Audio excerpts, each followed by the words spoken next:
Ninguno de vosotros ha visto la necesidad de la reforma pro salud. Pero cuando las plagas de Dios os rodeen por todos lados, Entonces veréis los principios de la reforma pro salud y la estricta temperancia en todas las cosas. que solo la temperancia es el fundamento de todas las gracias que proceden de Dios. Que solo la temperancia es el fundamento de todas las gracias que proceden de Dios, el fundamento de todas las victorias a ganarse. Jesus is coming soon. Maranatha, Christ is coming. Bienvenidos a las perlas escogidas de los testimonios, donde hallarás gemas de la verdad que aún ha de descubrir todavía el investigador ferviente. Hoy presentamos La incredulidad y su castigo, ya que... Toda incredulidad que se acaricia en el alma tiene un poder hechizante. Hola, ¿qué tal, queridos amigos y hermanos? Dios les bendiga rica y poderosamente en este maravilloso estudio que vamos a realizar. Y referente al tema en cuestión, la incredulidad de Israel y su castigo, hemos de tener en cuenta que... en todo el peregrinaje de Israel, el arca del pacto de Jehová fue delante de ellos, buscándoles lugar de descanso, llevada por los hijos de Coat.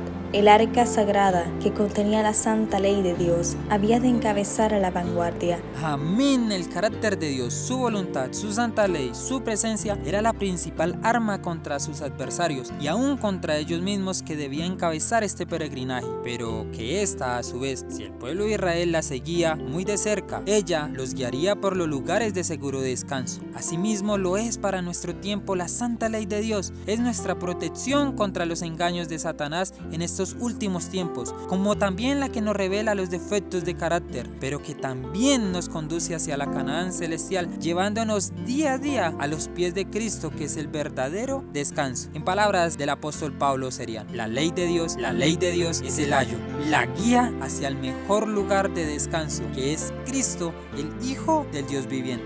Por lo tanto, queridos amigos y hermanos, veamos cómo también Delante de ella iban Moisés y Aarón, y los sacerdotes, llevando trompetas de plata, se estacionaban cerca. Estos sacerdotes recibían instrucciones de Moisés y a su vez las comunicaban al pueblo por medio de sus trompetas. Los jefes de cada compañía tenían obligación de dar instrucciones definitivas con respecto a todos los movimientos que habían de hacerse, tal como se los indicaban las trompetas. ¡Wow! Queridos amigos y hermanos, aquí en este acontecimiento hay algo que aprender. Vemos aquí una pequeña representación del orden celestial, el Padre y su Hijo, con sus santos ángeles comisionados para anunciar por medio de las trompetas, o sea, los atalayas, los movimientos que debía hacer el pueblo de Israel. Vemos aquí una pequeña descripción del Apocalipsis 1:1, pero también se nos da otra enseñanza. Veamos. Dios es un Dios de orden. Todo lo que se relaciona con el cielo está en orden perfecto. La sumisión y una disciplina cabal distinguen los movimientos de la hueste angélica. El éxito únicamente puede acompañar al orden y a la acción armónica. Dios exige orden y organización en su obra en nuestros días, tanto como los exigía en los días de Israel. Todos los que trabajan para Él han de actuar con inteligencia, no en forma negligente o al azar. Él quiere que su obra se haga con fe y exactitud para que pueda poner sobre ella el sello de su aprobación. Amén, gloria a Dios. Este es el llamado que el Señor nos está haciendo hoy a cada uno de nosotros, para que trabajemos y actuemos con inteligencia, ya que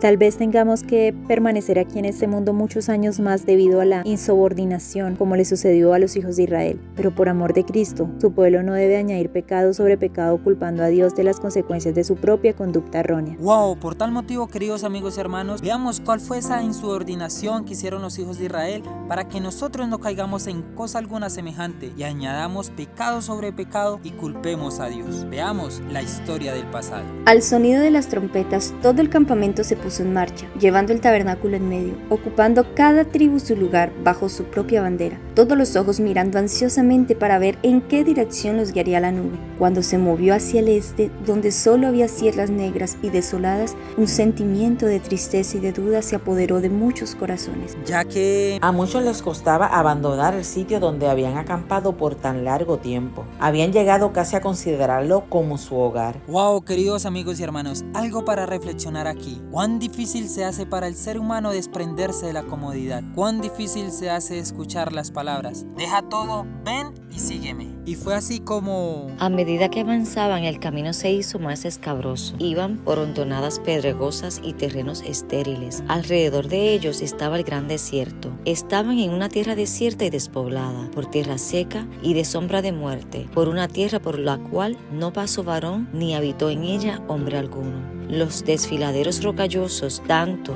los lejanos como los cercanos, estaban repletos de hombres, mujeres y niños, con bestias y carros, e hileras interminables de rebaños y manadas. El progreso de su marcha era bastante lento y trabajoso, y después de haber estado acampada por tanto tiempo, la gente no estaba preparada para soportar los peligros y las incomodidades de la jornada. Y fue así como... Después de 3 días de viaje comenzaron quejas. Estas se originaron entre la turba mixta, que estaba compuesta por mucha gente que no se había unido completamente a Israel, sino que se mantenía siempre alerta para notar cualquier motivo de crítica. Cabe recordar que... Las murmuraciones y las sazonadas habían sido frecuentes durante el trayecto del Mar Rojo al Sinaí, pero porque se compadecía de su ignorancia y su ceguera, Dios no castigó el pecado de ellos con sus juicios, pero desde entonces se les había revelado en Horeb. Habían recibido mucha luz, pues habían visto la majestad, el poder y la misericordia de Dios, y por su incredulidad y descontento incurrieron en gran culpabilidad. Además, habían pactado aceptar a Jehová como su rey y obedecer su autoridad.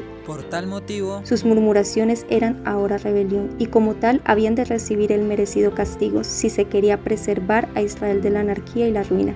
Se encendió entre ellos un fuego de Jehová que consumió uno de los extremos del campamento. Los más culpables de los quejosos quedaron muertos, fulminados por el rayo de la nube. Pues escrito está, horrenda cosa es caer en manos del Dios vivo, porque si pecáramos voluntariamente después de haber recibido el conocimiento de la verdad, ya no queda más sacrificio por los pecados, sino una horrenda expectación de juicio y de hervor de fuego que ha de devorar a los adversarios. Entonces, ¿qué causó este castigo? En vez de llevar a los sobrevivientes a la humillación y al arrepentimiento, este temible castigo no pareció tener en ellos otro fruto que intensificar las murmuraciones. Por todas partes el pueblo se reunía a las puertas de sus tiendas, llorando y lamentándose. La gente extranjera se mezcló con ellos, se dejó llevar por el hambre, y los hijos de Israel también volvieron a sus llantos diciendo: ¿quién nos diera a comer carne? Nos acordamos del pescado que comíamos en Egipto de balde, de los pepinos, los melones, los puerros, las cebollas y los ajos. Ahora nuestra alma se seca, pues nada sino este maná ven nuestros ojos. Y fue así como el pueblo de Israel manifestó su descontento con los alimentos que Dios les había proporcionado. Pero, ¿cuál era el propósito y el deseo que tenía Dios para con ellos? Era el propósito de Dios proveerles un alimento más adecuado a sus necesidades que el régimen afiebrante al cual muchos de ellos habían estado acostumbrados en Egipto.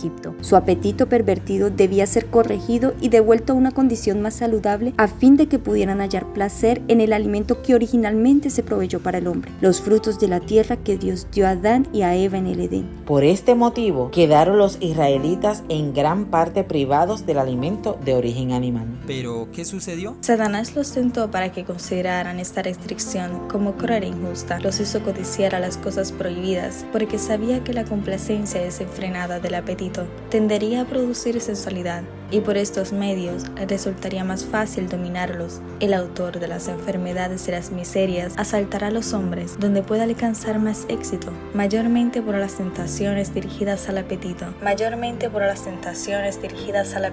Ha logrado inducir a los hombres a pecar desde la época en que indujo a Eva a comer el fruto prohibido, y por este mismo medio indujo a Israel a murmurar contra Dios, porque favorece efectivamente a la satisfacción de las pasiones bajas, la intemperancia en el comer y en el beber, prepara el camino para que los hombres menosprecien todas las obligaciones morales, cuando la tentación los asalta, tiene muy poca fuerza de resistencia. ¡Wow! Por tal motivo, queridos amigos y hermanos, tenemos el ejemplo de los israelitas de antaño, y la advertencia para nosotros es que no hagamos como ellos hicieron. Su historia de incredulidad y rebelión está registrada como una advertencia especial para que no sigamos su ejemplo de quejarnos contra los requerimientos divinos. Y la pregunta para meditar es: ¿cómo podemos decidir en forma tan indiferente, eligiendo nuestra propia conducta, siguiendo lo que nuestros propios ojos ven y apartándonos más y más de Dios como hicieron los hebreos? Dios no puede hacer grandes cosas en favor de su pueblo debido a la dureza del corazón y a la pecaminosa incredulidad.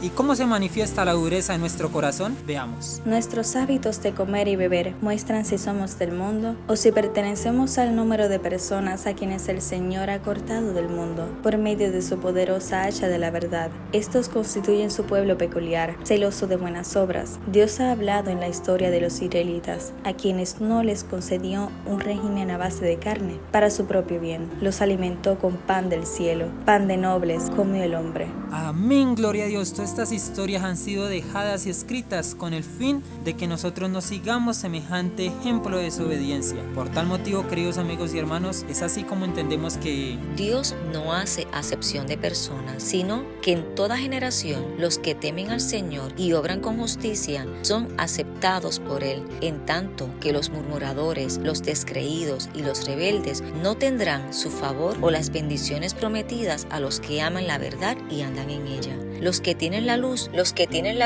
y no la siguen, sino que desatienden los requerimientos de Dios, hallarán que las bendiciones que les pertenecían se transformarán en maldiciones y las misericordias reservadas para ellos se convertirán en juicios. Dios quiere que aprendamos humildad y obediencia mientras leemos la historia del antiguo Israel, que era su pueblo peculiar y escogido, pero que provocó su propia destrucción al seguir sus propios caminos. amén, gloria a Dios. Qué misericordia la que el Señor tiene para con nosotros. Por tal motivo, queridos amigos y hermanos, he aquí la perla de gran precio, la perla de gran valor, y es la de que Ninguno de vosotros ha visto la necesidad de la reforma pro salud, pero cuando las plagas de Dios os rodeen por todos lados, entonces veréis los principios de la reforma pro salud y la estricta temperancia en todas las cosas, que solo la temperancia es el fundamento de todas las gracias que proceden de Dios, el fundamento de todas las victorias a ganarse, el fundamento de todas las victorias a ganarse. amén, gloria a Dios. Tenemos en nuestras manos el fundamento de todas las victorias a ganarse. Por tal motivo, queridos amigos y hermanos, que todo lo que hagamos, sea que comamos o bebamos, sea conforme a la luz que Dios nos ha dado para honrarlo y glorificarlo. Dios nos ha bendecido rica y poderosamente con haber recibido el mensaje de la reforma pro salud para este tiempo. Por lo tanto, valorémoslo y vivámoslo.